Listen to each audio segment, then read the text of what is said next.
I don't want you to make the same mistake as this retiree did, not consolidating her old retirement accounts. I changed the name. Susan, she's 73. She had lost track of some old retirement accounts that she had years ago. She had switched jobs a few times along the way.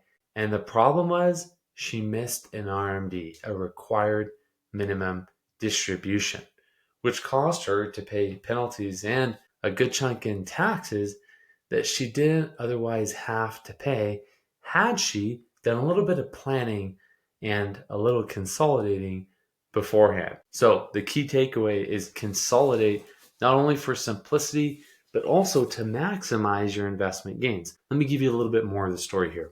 She was a recently retired school admin. She had a few different accounts. She had a 403B from a job 25 years ago. There was 180,000 in it.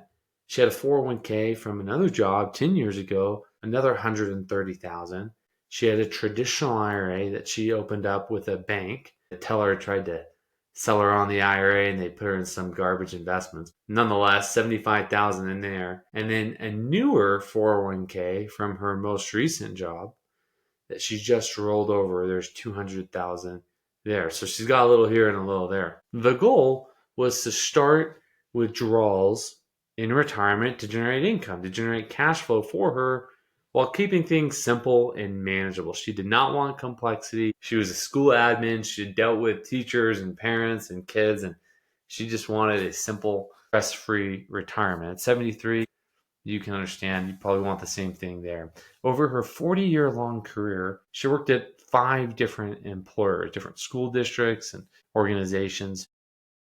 When she left, she typically just left the old retirement accounts with the old employer. I mean, she wasn't forced to take the money out. They allowed her to keep it there. The downside was is she paid quite a bit in fees over the course of that time because she didn't recognize all the fees she was paying within her old employer's retirement accounts. She would have been better off consolidating, either moving them into her new employer's retirement plan every time she got a new job, or just moving it to an IRA in her situation. And she didn't realize that all these different scattered accounts that she had could impact her taxes so much because when she turned 73, when she hit her RMD age, her ability to create a cohesive investment strategy, well, it's still there, but it was significantly reduced. The mistake that she made was not consolidating. She lost track of her old accounts. She couldn't remember usernames and passwords. And every time she did try and log in, it was just a frustrating experience trying to get through all the roadblocks, even just to access the account or to see a statement, because some of the statements were sent to an old address at a previous place that she had lived before. And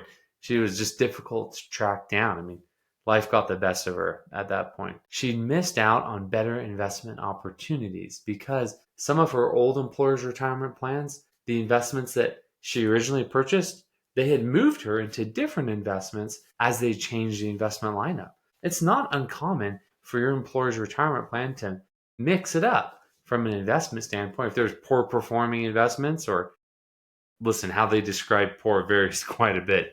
Just take my word for it. But they may switch it out or use different substitutions, or maybe just pull that asset class out altogether.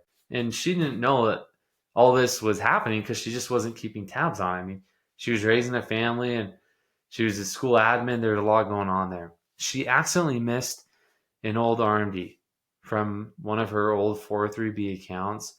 It triggered a 25% penalty for her on the amount that she should have withdrawn, and she just didn't catch it in time. Why does this matter? Well, she paid tax unnecessarily. Plus, she could have done some things in advance of her reaching her required minimum distribution age to reduce the overall tax that she was on the hook to cover. She could have saved on fees.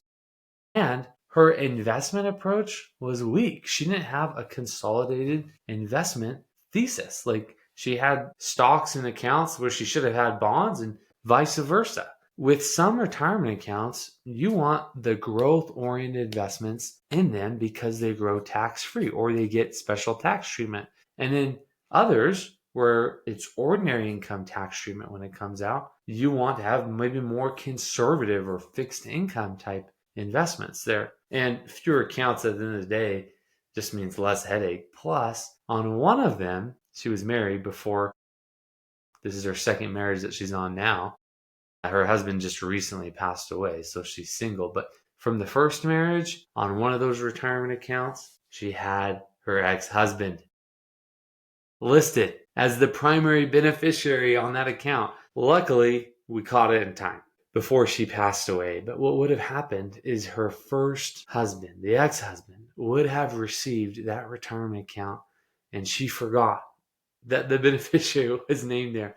Plus, on some of the other ones, they needed to be updated because now she had a trust and her living kids. She just wanted to make sure that things went the right way. I totally agree with her on that. There's a lot of things to consider. At the end of the day, you can save on taxes and penalties. You can make sure the money goes to the right people whenever you pass away. You can make sure that beneficiary designations are updated correctly.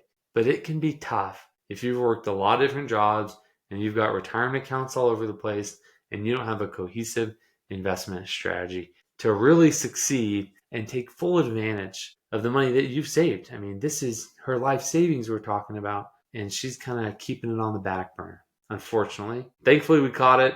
We made some changes, but she could have made some changes a little bit sooner. That would have helped her big time in the end.